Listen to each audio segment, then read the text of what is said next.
제가 시작을 하겠습니다. 저는 연세대 공과대학의 이진상입니다.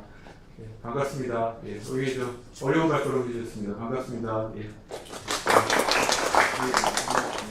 오늘 저희가 그 ERC 정기 세미나입니다. 정기 세미나고 오늘 저희 이세부의 그 김중성 교수님 모시고 오늘 세미나 발표를 듣도록 하겠습니다. 김승 교수님 너무 잘 아시고 저하고도 협업을 많이 하셔서 논문뿐만 아니라 실질적인 그 실용화하는 그런 부분에 있어서 상당히 많이 관심이 많으시고요.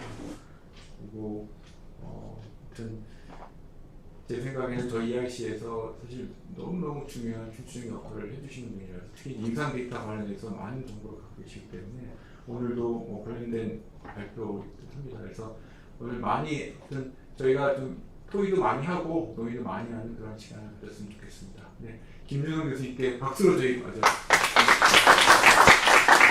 네, 초대해서 감사합니다. 가능한 빠르게 얘기를 하고 그 다음에 조금 더 이제 이에 대해서 좀 토의를 할 수 있는 시간을 가졌으면 합니다. 저는 주로 이제 관상동맥 쪽을 주로 하고 있고요. 최근에 이제 혹시 저희가 좀 관심을 가질 수 있는 분야가 아닐까라는 생각에서 카디오베스큘러 인터벤션 분야가 조금 확대되고 있습니다. 그거에 대해서 약간 개요에 대해서 조금 말씀드리는 정도로 얘기를 좀 진행을 하도록 하겠습니다. 사실은 인트라베스큘러 OCT라고 옵티컬 컬러 토모그래피에 관심을 갖게 된 이유 중에 하나는 이 벌러러블 플락이라고 하는 이런 개념 자체가 취약성 동맥 경화반이거든요. 한국말로 하면 이게 실제로 플락 럽처를 통해서 심근경색을 유발한다고 돼 있는데 실제 그걸 본 사람은 아무도 없습니다. 근데 이제 실제로 벌러러블 플락이 어떤 거냐, 여기 잘 아시는 교수님도 계시겠지만 간단하게 설명을 드리면은 동맥경화가 진행되는 과정은 처음에 인티마가 내피세포죠. 인티마 층이 두꺼워지고 거기에 이제 인플라메이션이 생기고 그게 두꺼워지고 더 두꺼워지고 거기에 리피드가 쌓이고 셀이 죽고 이러면서 네크로티코어가 생기고 그 위를 싸고 있는 막이 하나가 있습니다. 이 파이브 스캡이라고 하는 막이 있는데 결국 이 막이 점점 얇아지면서 약한 부분이 이렇게 터지면서 이제 문제가 생긴다라고 되어 있습니다. 그래서 이런 것들을 신케 파이브로 아테로마라고 이제 패솔로지 진단명으로 이렇게 진단하고 있고요. 이 분야에 대해서 굉장히 많은 업적을 남기신 분이 이제 레누 버마니라는 분입니다. 이게 패솔로지스트고요. 이 아들도 사실은 패솔로지 같은 패솔로지를 하는 카디올로지스트가 있습니다. 그래서 이거를 이제 히스톨로직하게 보면 결국 이 안에 네크로티코어라는 이런 물질이 있고 여기에 보면은 콜레스테롤 크리스탈이 굉장히 많이 침착이 되어 있습니다. 그리고 인플라메이션 셀이 굉장히 많고 그 위를 싸고 있는 막이 있습니다. 막의 두께가 보통 65 마이크로보다 작은 거를 싱캡이라고 저희가 정의를 하기 때문에 이런 싱캡 파이브로 아테로마가 어떤 벌러러 플락이다라는 어떤 패솔로직 정의를 가지고 있습니다. 근데 이제 문제는 이제 싱캡 파이브로 아테로마가 이제 문제가 된다는 거 자체가 어떤 실질적인 어떤 시리얼한 어떤 현상을 본 게 아니고 죽은 환자에서 열어봤더니 심근경색으로 생기는 환자에 열어봤더니 이런 게 많이 보이더라. 그래서 후약적으로 사실은 얻은 결과죠. 근데 이런 결과만으로도 현재 굉장히 많은 퍼블리케이션을 하고 있습니다. 근데 이거를 실제로 본 사람은 아무도 없죠. 실제로 이게 생겼는지. 아마 이거를 밝히면은 제가 보기엔 적어도 CNS 중에 하나의 페이퍼에 퍼블리케이션 될 거고 잘 되면 노벨상까지도 받을 수 있는 어떤 업적이 아닐까 생각이 듭니다. 그래서 이런 것들을 어떻게 좀 동물 모델을 만들고 할 수 있지 않을까라는 생각에 사실 그동안 연구를 많이 좀 진행을 했고요. 그 외에도 이제 이런 것들이 그러면 이게 단순하게 플락 럽처가 싱케 파이브 아테로마만 가지고 생기는 건 아닙니다. 이게 있어도 실제로는 이게 이벤트하고 연결되는 건 10%도 안 되거든요. 그래서 그럼 나머지 90%는 왜 안 생길까라는 이런 의문을 좀 갖게 되는 부분이 있습니다.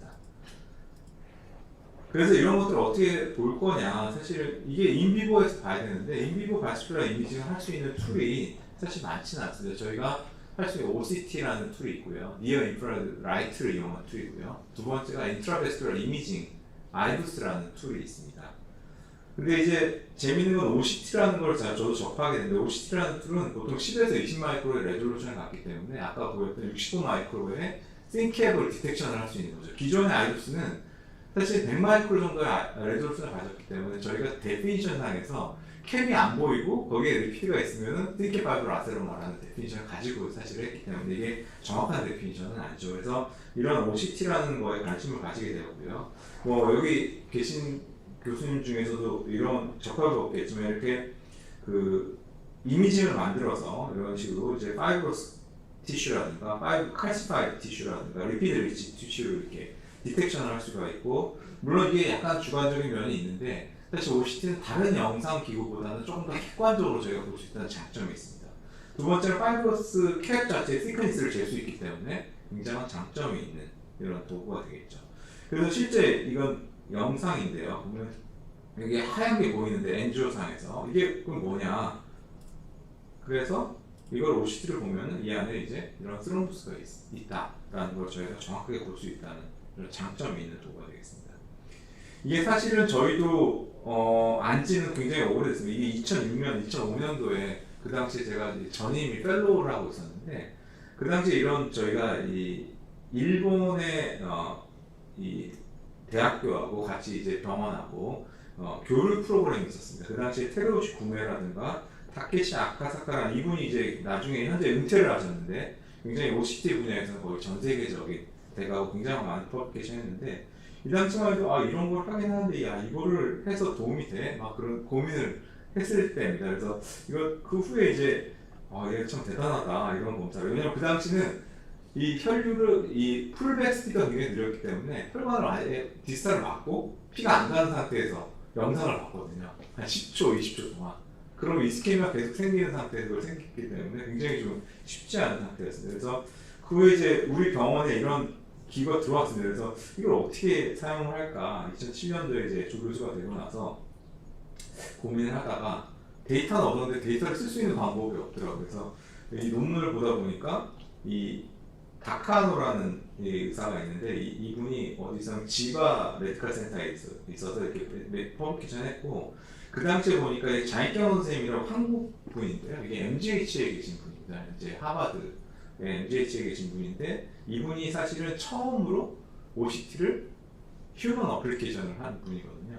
그것도 한국에 이걸 기구를 갖고 와서 MGH에서 그래서 그때 이제 아산병원에서 처음으로 이제 했었는데 그 이분 랩에 이 다카노가 가서 이제 연수를 하고 와서 이제 논문을 쓰기 시작해서 그때 이제 이거 나도 이런 거 하고 싶은데 어떻게 했으면 좋겠냐 그랬더니 오라 그래서 지바에 갔습니다. 동경에서 한 1시간 정도 차를 타고 온 지바더라고요. 그래서 그때 가가지고 뭐 데이터 어떻게 재는지 하고 그다음에 뭐 엑셀 시트를 아직도 있는데 그걸 아직도 사용하고 있는데 그런 걸 받아서 현재 연구를 진행하고 있고 그 후로도 이제 여러 가지 이제 논문들을 이제 쓰기 시작했습니다. 근데 처음에는 이제 사실은 저는 동맥경화를 하고 싶어요. 동맥경화는 이게 객관적으로 보기가 되게 어렵더라고요. 분석도 어렵고 여러 가지 어려움이 있어서 결국 이제 스텐트를 먼저 보기 시작했고요. 스텐트를 가지고 굉장히 많이 논문을 썼습니다. 사실은 뭐 저뿐만 아니라 저희 기관에 있는 분들이 굉장히 많이 써서 이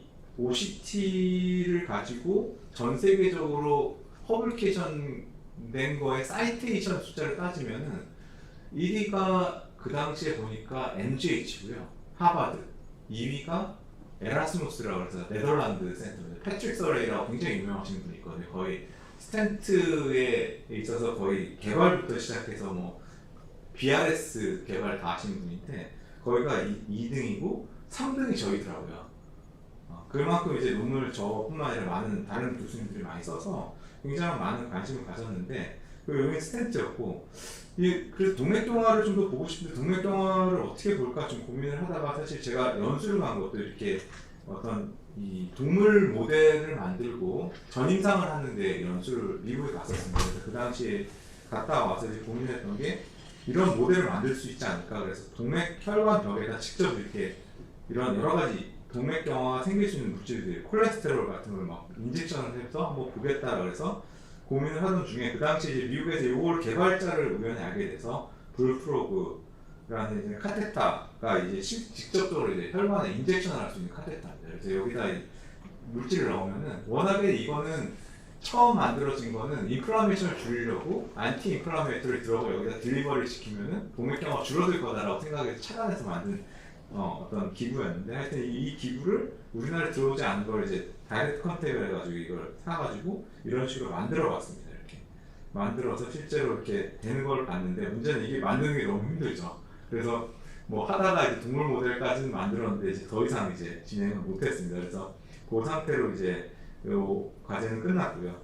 그래서 아직도 이제 그런 부분에 대해서 좀 관심을 가지고 있어서 뒤에 좀 크니까 좀 더 말씀을 드리고자 합니다. 두 번째는 또 관심을 가지고 게 이미징을 가지고 펑셔널한 스테이투스를 어떻게 좀 만들어 볼 수 있지 않을까라는 고민을 했었는데 이제 OCT를 하고 나서 이 OCT 이미지가 워낙 좋으니까 이거를 CFD를 어플리케이션 시키면은 FFR을 구할 수 있지 않을까라고 해서 이게 2016년도에 이제 여기 하진용 교수님하고 이준상 교수님도 도움을 많이 주셨는데 이렇게 했는데 문제는 이게 여기 전문가들이 더 많으시니까 더 잘 알겠지만 굉장히 조건들 생각해야 될 조건들이 많습니다. 이게 뭐 거기에 따라 굉장히 많이 달라지고요. 저희도 경험을 많이 했고 그래서 그 시간도 많이 걸리고 그래서 이걸 어떻게 해야 되나 고민을 막 하던 끝에 연구 과제를 하나 중요한 과제를 당시 받았는데 인티그레이트 코로나 멀티 센터 이미징 레지스트리 그래서 이 데이터를 가지고 다시 이준상 교수님하고도 많이 하고 있는데 이 데이터는 CT를 먼저 다 찍었고요. 환자가 CT 하고 나서 엔지오그래피를 하고 트리플 베스로 OCT를 하고 트리플 베스 FFR을 다 한 데이터를 가지고 있습니다. 그러니까 그 환자의 거의 영상 정보를 다 가지고 있죠. 현재 180명 정도 환자를 하고 있고 120명 정도를 추가적으로 현재 인로를 해서 한 300명 정도의 환자의 데이터를 가지고 있고요. 이 환자들은 사실은 일부 한 70%는 2년째 다시 한번 이 검사를 다 했습니다. 그리고 거의 한 90%는 CT를 다 찍었고요. 그 다음에 4년째도 CT를 찍고 6년째도 CT를 찍고 있습니다. 그래서 현재 10년 팔로업을 계획을 하고 하면서 시리얼하게 보려고 하는 데이터입니다. 실제 케이스를 보면은 CT를 먼저 찍습니다. CT를 찍고 그 다음에 엔지오를 찍어놓고 그 다음에 OCT를 하고 여기 병변에다 FFR을 다 하고 그 다음에 스텐트가 들어가는 결과는 스텐트를 넣고 나서 FFR을 다 해서 그 환자의 현재 스테이투스를 좀 다 보려고 노력을 하고 있습니다. 그래서 실제 케이스를 한번 보면 52세 남자고 엔스템이고 환자가 왔는데 이 환자는 코로나 CT를 찍었습니다. 물론 모든 환자가 사실 이게 클리니컬 시나리오상에서는 다 필요하지는 않지만 이건 사실 임상적뿐만 그 엔스템이라고 말씀하시면 네. 다른 분들 못 예, 알아듣겠어요. 알겠습니다. 그렇게 하면 심근경색, 심근경색이라고. 넌 ST 엘리베이션 MI인데 심근경색이라는 진단명. 제가 맞아요. 그렇게 제가 아까 발표를 준비를 할 때 그렇게 생각을 했는데 순간 느끼겠습니다. 죄송합니다. 그래서 여러 가지 약자가 나오는데 다 이해하실 필요 있는 건 아니고요. 저희가 조금 간단히 말씀드리면 코로나 엔지오를 찍었는데 이게 관상동의 조영술입니다. 조영술상에서 좌전 하행지 세혈관 세 가닥이 있다고 생각하시면 되는데 이게 이니셜하고 2년째 팔로우입니다. 여기서 FFR 값을 다 구했고요. 그 다음에 이 환자 같은 경우는 이제 여기에 FFR이 떨어져 있어서 스텐트를 넣었습니다. 그 포스트 스텐트 넣고 나서 FFR을 구했더니 0.74에서 0.99로 향상이 됐고 2년째 팔로우 때도 역시 다시 FFR을 구한 데이터를 가지고 있고요. 그다음 오른쪽 혈관도 굉장히 동맥경화가 심한데 스테노시스가 심하지는 않은데 다 데이터를 얻는 게 좋겠다 그래서 FFR을 했고 사실은 FFR은 괜찮은 걸 알고 있었지만 두 번 다 FFR을 했고 여기다 이제 OCT까지 검사를 저희가 다 하게 됩니다. 그래서 보시는 바와 같이 이니셜에 OCT를 찍은 데이터를 가지고 있고요. 이게 팔로우 때 그대로 그 병변을 그대로 가지고 있습니다. 저희가 데이터를. 그 다음에 여기는 서컴플렉스 다른 아터리가 이렇게 있고 그 다음에 RCA 라이트 코로나 아터리도 이렇게 돼 있는데 이 환자 같은 경우는 흥미로웠던 것 중에 하나가 이니셜보다 약간은 동맥경화가 좀 호전된 이런 패턴을 보이는 환자가 되겠습니다. 그래서 이런 식으로 저희가 데이터를 모은 게 지금 현재 이런 식으로 돼 있고요. 그리고 그 데이터를 근거로 해서 여러 가지 이제 연구를 하고 있는데 사실은 그 다음 연구가 사실 좀 어려운 것 같습니다. 저희가 데이터도 모으고 데이터를 모으는 과정도 굉장히 어려웠거든요. 사실 이게 비용도 굉장히 많이 들고 환자한테 다 부담을 할 수 없으니까 저희 연구비로 다 처리를 했기 때문에 그렇게 했는데 이제 처음에 저희가 고민했던 게 아까 보여드렸던 CFD 가지고 하는 것 자체가 야 이거 너무 힘들고 시간도 많이 걸리고 뭐 여러 가지 조건들도 힘들기 때문에 그러면 이거를 머신러닝을 한번 해보자 그래서 그냥 했는데 숫자가 많지 않았어요. 한 100명 조금 넘게 했는데 의외로 잘 맞더라고요. 그래서 야, 우리가 뭘 잘못했나? 그러고 했는데 LED 그 좌전 하행지 변경만 처음 했습니다. 콜레이션도 잘 맞고 그래서 왜 이렇게 잘 맞지? 그러고 그 다음에 고민을 했던 게 이게 영상에 대한 정보가 너무 정확해서 그런 거 아닌가. 왜냐면 이게 그냥 아무 생각 없이 넣었는데도 물론 이제 이건 약간 데이터를 저희가 조금 정제를 하긴 한 면은 있지만 정제를 하지 않아도 CF에 대한 것보다 훨씬 정확하게 0.7까지 나오더라고요. 그래서 정말 괜찮다라고 생각을 했는데 이걸 그럼 어떻게 좀 더 우리가 가지고 있는 데이터로 좀 업그레이드 시킬 수 있지 않을까라는 생각이 들어서 CT도 가지고 있고 OCT도 있는데 OCT는 전체를 본 건 아니니까 CT 전체 본 거에다 OCT를 가운데 껴 맞추면은 좀 더 정확하지 않을까라는 생각을 하게 됐습니다. 이게 물론 이게 생각은 이런데 이게 실제는 굉장히 어려웠죠. 이게 왜냐면 OCT 자체를 넣은 이유는 실제로 병변이 있는 위치에 CT의 이미지가 굉장히 좋지 않습니다. 많이 해보시면 알겠지만 병변이 없는 부분은 영상 이미지가 되게 좋거든요. 근데 실제 병변이 있는 부분이 중요한데 거긴 정확하지가 않아요. 뭐 칼슘도 있고 막 하여튼 뭐 톨체스티도 있고 그래서 이거를 그러면 어떻게 할까 그러다가 이거를 OCT하고 이렇게 이용해서 퓨전을 만들었습니다. 물론 퓨전을 만들다 보니까 이게 서로 안 맞아요. 지금도 사실은 이게 뭐 해결되지 않은 문제인데 그래서 이게 하진용 교수님이 이거를 이제 알고리즘을 만들어가지고 이렇게 만들어서 저희가 CFD까지 했습니다. CFD를 하고 이걸 퍼블리케이션을 했는데 기존의 데이터보다는 좀 낫다라는 데이터를 저희가 얻을 수 있었고요. 물론 이제 이거를 임상적으로나 실제 적용하는 데 있어서는 앞으로 걸어야 될 길이 굉장히 많은 것 같습니다. 그리고 거기다가 이준상 교수님이랑 여기가 한 게 여기다가 이제 머신러닝까지 저희가 적용을 시켰었는데 사실 그 페이퍼가 잘 안 돼요. 저희가 해보니까 뭐 너무 걸림돌이 많더라고요. 그래서 그건 일단 포기를 하고 일단 여기 단계까지만 먼저 하자. 그래서 일단 이게 확실히 이제 우리가 생각한 그런 어떤 하이포테시스를 이제 증명하는 정도까지 해서 퍼블리케이션을 했고요. 더 나아가서 이제 아까 하진영 교수님이라고 이제 이분이 이제 세종대에 계신 분인데 이분이랑 저랑 이제 처음 알게 된 게 이제 아까 하버드 그것 때문에 알게 됐는데 한 2010년부터 저랑 같이 일을 지금 13년째 일을 하고 있는데 처음엔 하다가 이제 OCT 과제가 안 돼가지고 하다가 한 2015년쯤에 과제가 됐습니다. 그래서 그 과제가 이제 OCT를 만드는 과제였고요. 그래서 보시면 이게 에보트 OCT 기계고요.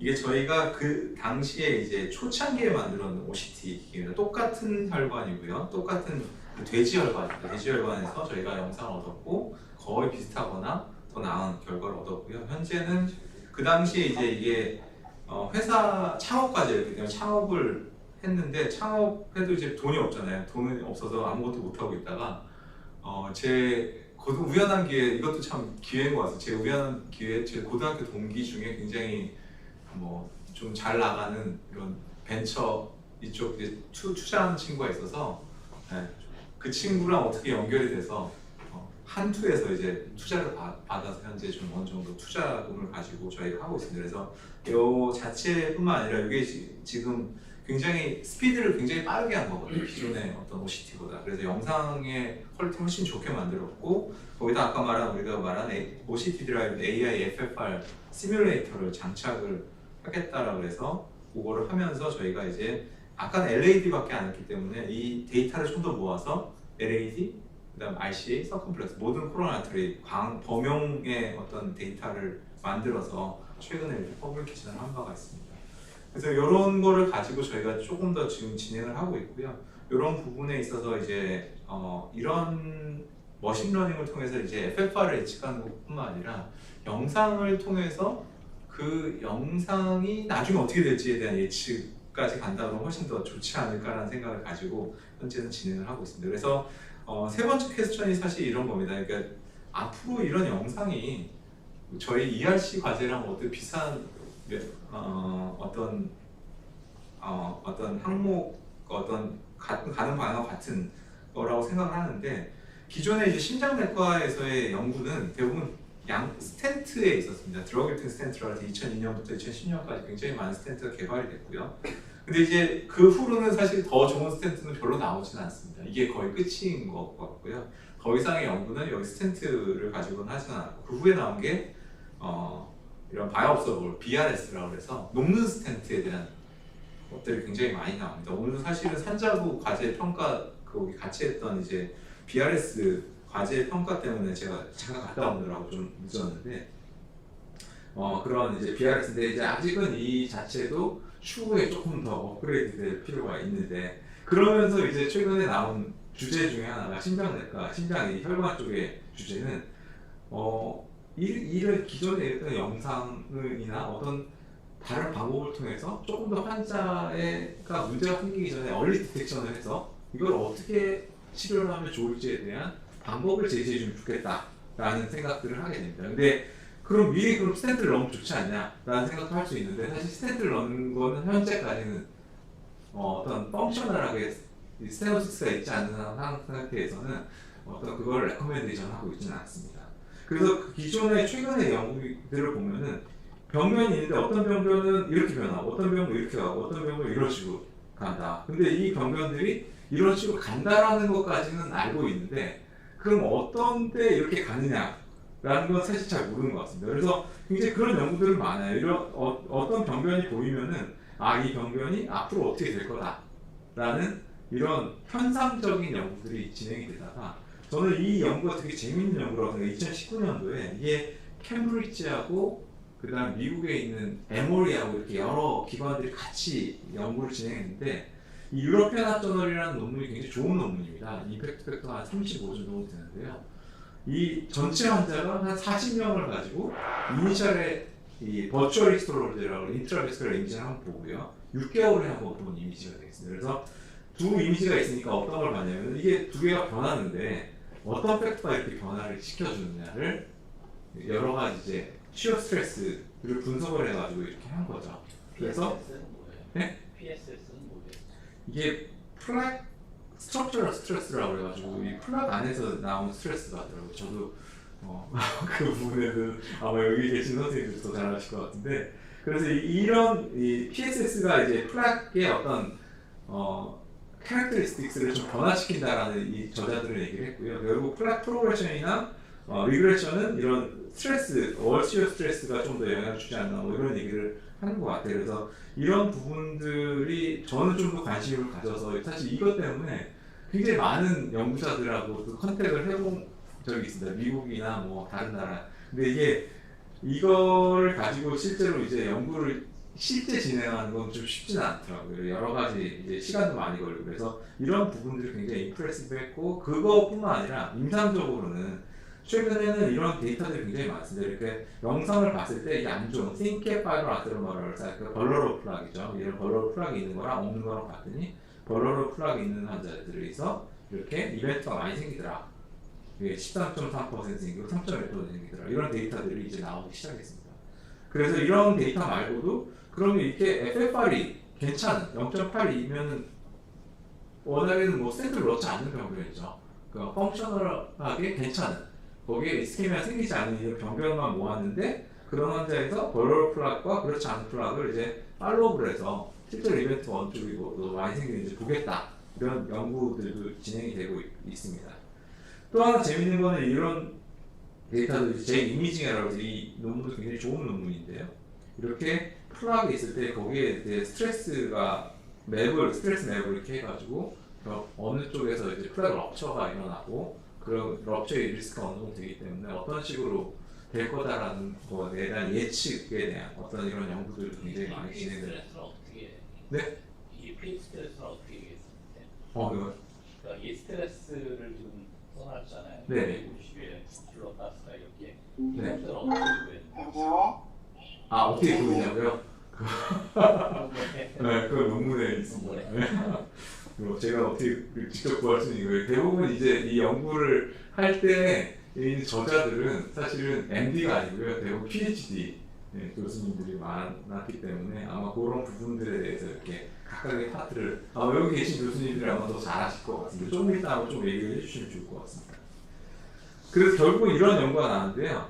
이게 그럼 이런 병변이 있을 때 스탠트를 실제로 넣은 거랑 넣지 않고 약물 치료한 거랑 봤을 때 차이가 없고 근데 이제 전체 베이스를 보면은 이런 이벤트 레이트를 좀 더 10.7에서 4.3까지 낮출 수 있지 않을까라는 연구도 하고 있고요.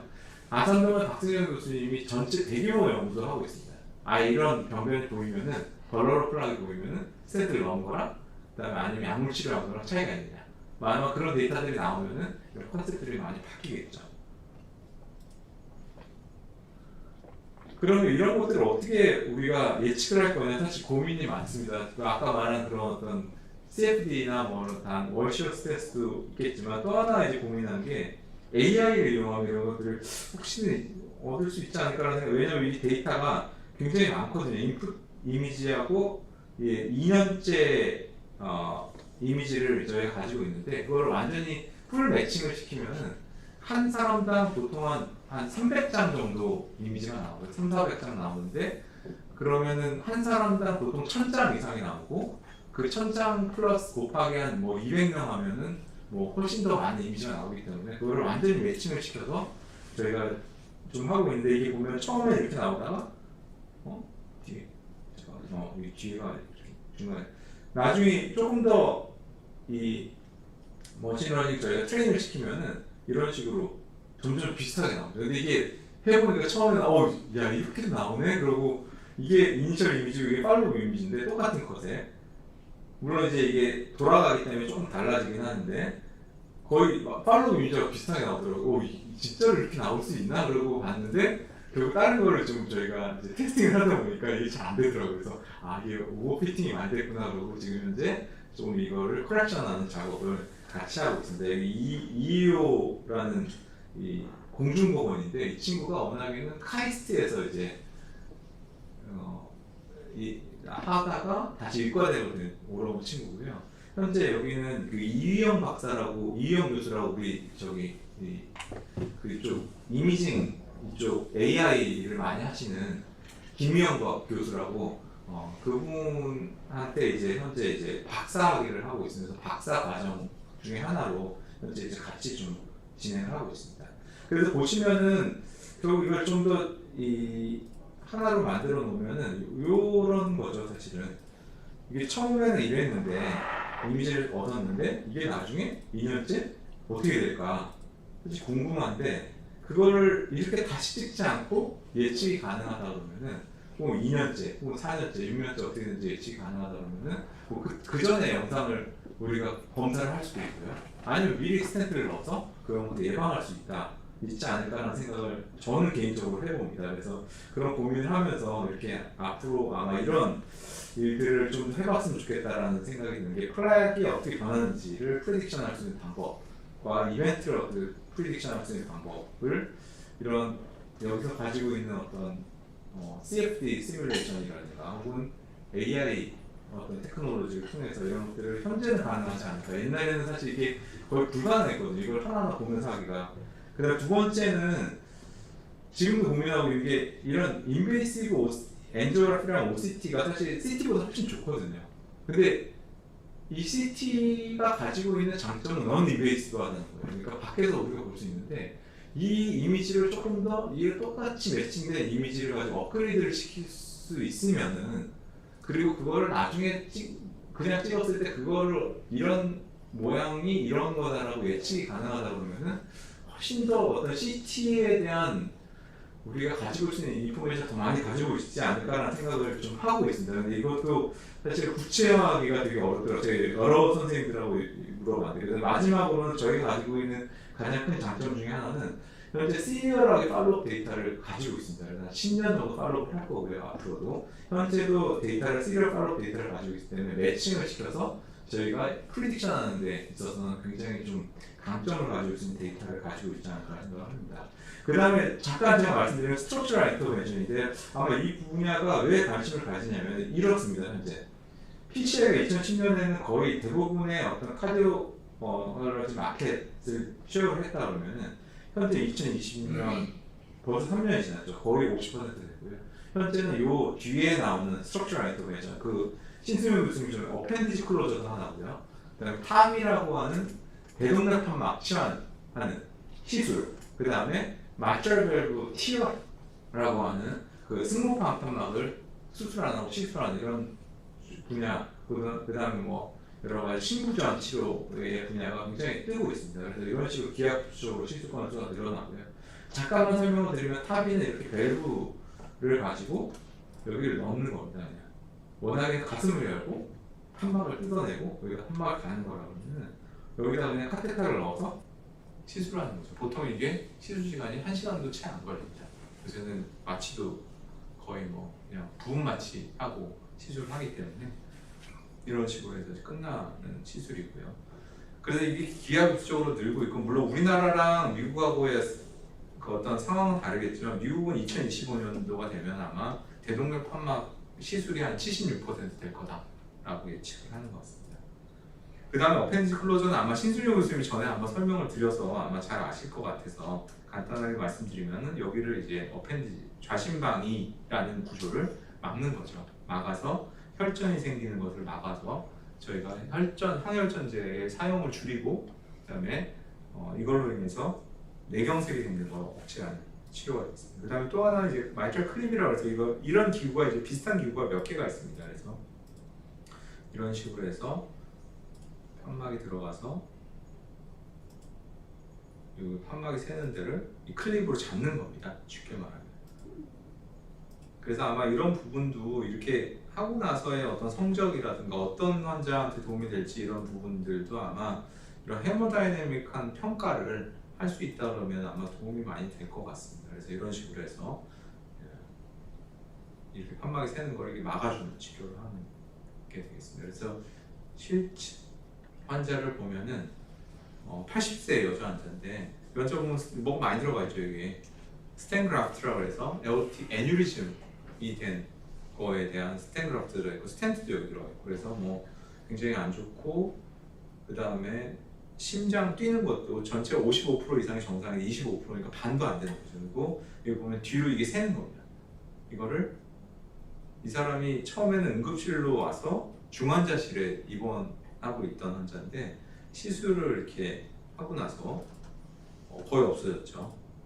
그러고 나서 한 이틀 있다가 걸어서 퇴원하는 이런 게 있기 때문에, 그리고 아직은 이제 고가기 때문에 우리나라에서는 제한적인데 미국이나 유럽에서는 굉장히 많이 하고 있는 시술이 되겠습니다. 그리고 또 하나 흥미로운 건 아마 저희하고 관련이 있을 것 같은데 최근에 멀티모더리티 이미징과 이미징 퓨전에 대해서 굉장히 관심이 많이 가지고 있습니다. 그래서 하나 케이스를 잠깐 보여드리면은 이런 식으로 해서 CT를 이미 찍어놓고요. CT랑 실제 벤처랑 이렇게 퓨전을 시킵니다. 이런 식으로 이렇게 나오죠. 이거 필립스에서 이미 이제 상용화되고 있는 거고요. 또 보면 이런 식으로 이제 나오게 됩니다. 그래서 이 환자는 이제 마이트럴 승모판 협착증이 있어서 거기를 이제 열어주는 통선 확장술을 하는 경우인데, 이제 보통 보면 이제 오른쪽으로 들어갈 때 오른쪽에서 왼쪽으로 이제 심방 중벽을 이렇게 천자를 해서 뚫고 들어가야 되는데, 이제 위치도 정확하게 볼 수 있고요. 들어가서 하고 그다음에 이런 식으로 하면 나오고, 안에 들어가서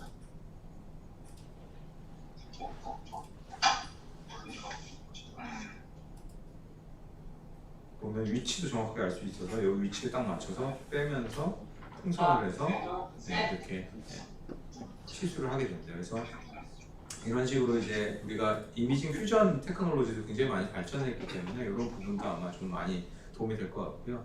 아마 저희 ERC에서 많이 다루는 주제일 것 같아요. 카디오베스큘러 테크놀로지 중에서 이게 2020년 자료이기 때문에 벌써 3년 전이긴 한데, 각광받을 수 있는, 현재 각광받고 있는 테크놀로지가 뭐냐 이렇게 딱 봤을 때 8개를 꼽으면 이런 식으로 나오고 있습니다. 그래서 AI, 아까 뭐였든 트랜스카테터 마이트럴 트래커스 밸브, 웨어러블 테크놀로지, VR, AR, 빅데이터, 홀로그래픽 프로시저럴 내비게이션, 로보틱 인 캐스트랩, 그다음에 아까 보여드렸던 버추얼 이미징 베이스 FFR이라고 되어 있습니다. 그래서 이런 부분에 대해서 아마 저희가 좀 더 관심을 가지고 조금 더 노력을 하면은 조금 더 많은 실용적인 어떤 데이터와 실용적인 임상에서 실제로 사용할 수 있는 어떤 소프트웨어 혹은 하드웨어를 개발할 수 있지 않을까 생각을 해봤습니다.